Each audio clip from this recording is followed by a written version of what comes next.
نحمده ونصلي ونسلم على رسوله الكريم بسم اللہ الرحمن الرحیم۔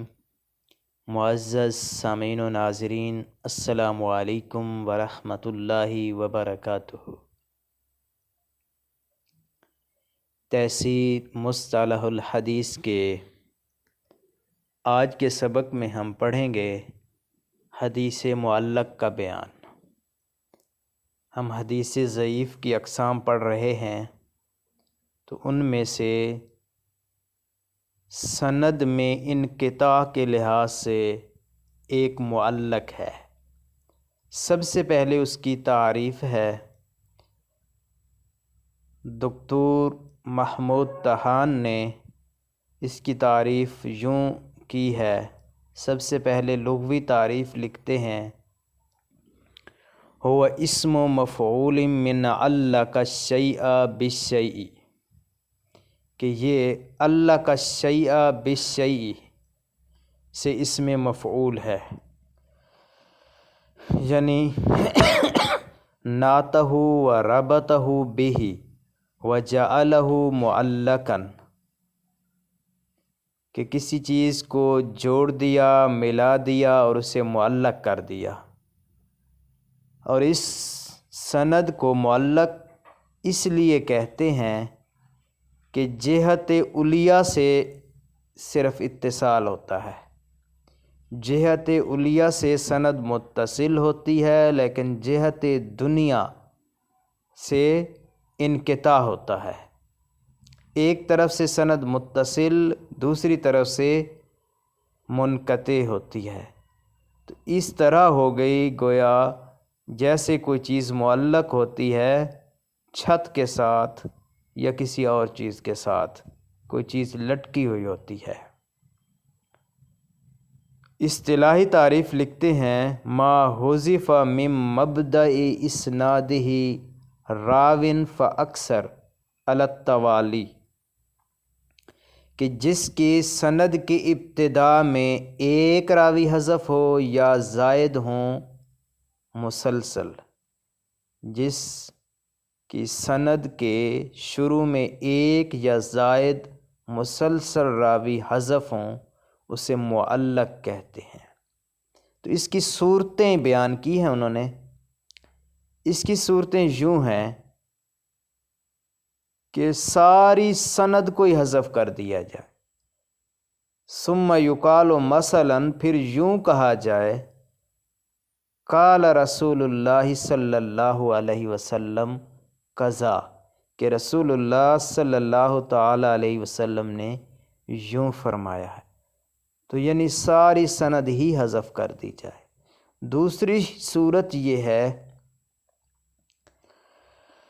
کہ ساری سند حذف کر دی جائے مگر صحابی یا صحابی اور تابعی ان روات کو حذف نہ کیا جائے، یعنی سند کے شروع میں کچھ راویوں کو حذف کر دیا جائے۔ اس کی مثال ذکر کی ہے ڈاکٹر محمود طحان نے کہ ما اخرجہ البخاری فی مقدمۃ باب ما یذکر فی الفخذ، قال ابو موسیٰ غطى النبی صلی اللہ علیہ وسلم رکبتہ حین دخل عثمان، فہذا حدیث معلق، یہ حدیث معلق ہے کیونکہ امام بخاری رحمہ اللہ نے ساری سند حذف کر دی ہے مگر صحابی جو کہ ابو موسیٰ اشعری ہیں ان کو حذف نہیں کیا، تو سند کے تمام روات کو حذف کر دیا ہے۔ تو اس لحاظ سے یہ معلق کی مثال ہوئی۔ اس حدیث کا حکم کیا ہے؟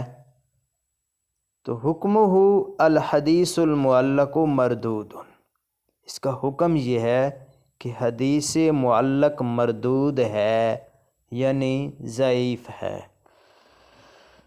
لأنہ فقد شرطا من شروط القبول، کیونکہ اس میں شروط قبولیت کے لیے جو شرائط ہیں اس میں سے ایک شرط مفقود ہے، اور وہ ہے اتصال سند۔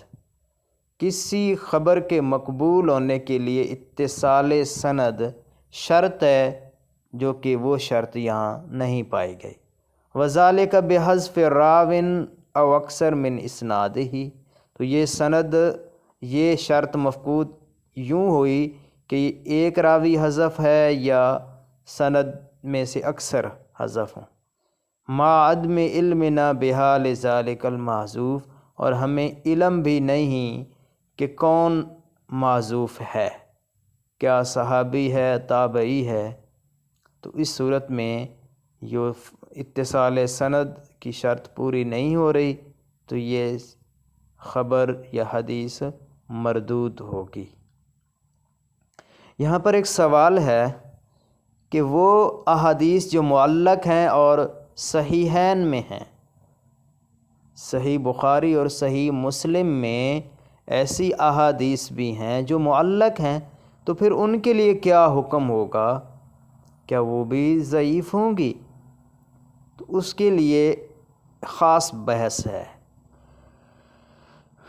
تو ڈاکٹر صاحب لکھتے ہیں ھذا الحکم وہو ان المعلق مردود، یہ حکم کہ معلق مردود ہے، ہو للحدیث المعلق مطلقاً، یہ مطلق معلق حدیث کے لیے ہے، لیکن ان وجد المعلق فی کتاب التزمت صحتہ کالصحیحین، لیکن معلق حدیث اگر ایسی کتاب میں پائی جائے جس کی صحت کا التزام کیا گیا ہے جیسے صحیحین ہیں، تو اس کا ایک خاص حکم ہے جو کہ پہلے بھی گزر چکا ہے، ہم مسواک میں پڑھ چکے ہیں، یہاں بھی ذکر کیے دیتے ہیں۔ تو اس کی تفصیل یوں ہے کہ وہ معلق حدیث جو صیغہ جزم کے ساتھ ذکر کی گئی ہے، یعنی قالا، ذکرا، حکا وغیرہ کے ساتھ، تو اس کا حکم صحت کا ہے۔ عن المضاف الیہ، یعنی مضاف الیہ کی طرف اس کو منسوب کرنا صحیح ہے، وہ صحیح حدیث ہوگی۔ اور جو صیغہ تمریز کے ساتھ ہے جیسے قیلا، ذکرا، حکیا، تو اس کا حکم مضاف الیہ، یعنی جس کی طرف وہ منسوب کی گئی ہے اس کی صحت کا نہیں ہے، یعنی اس کی طرف حکم کرنا صحیح نہیں ہے، بلکہ ایسی احادیث جو صیغہ تمریز کے ساتھ ہوں ان میں صحیح بھی ہو سکتی ہیں، حسن بھی اور ضعیف بھی، لیکن حدیث واہ نہیں ہوگی، کیونکہ ایسی کتاب جو صحیح کے ساتھ موسوم ہے، صحیح کے نام سے موسوم ہے، اس میں یہ حدیث نہیں ہو سکتی۔ اور صحیح کو غیر سے ممتاز کرنے کا طریقہ کیسے ہوگا، کیسے پتہ چلے گا وہ معلق حدیثیں جو صیغہ تمریز کے ساتھ ہیں، صحیح، ضعیف اور حسن کا؟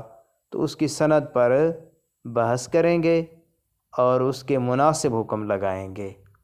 تو آج کا ہمارا درس تھا حدیث معلق کے بارے میں، اس کی تعریف پڑھی ہے ہم نے، اس کی مثال، اس کا حکم، اور پھر ان معلق احادیث کے بارے میں جو صحیح بخاری اور صحیح مسلم میں ہیں، ان کا حکم یہ ہے کہ جو صیغہ جزم کے ساتھ ہیں تو ان کی صحت کا حکم ہے، اور جو صیغہ تمریز کے ساتھ ذکر کی گئی ہیں تو ان کی سند کو دیکھیں گے، ان کے مناسب جو حکم ہوگا وہ لگے گا۔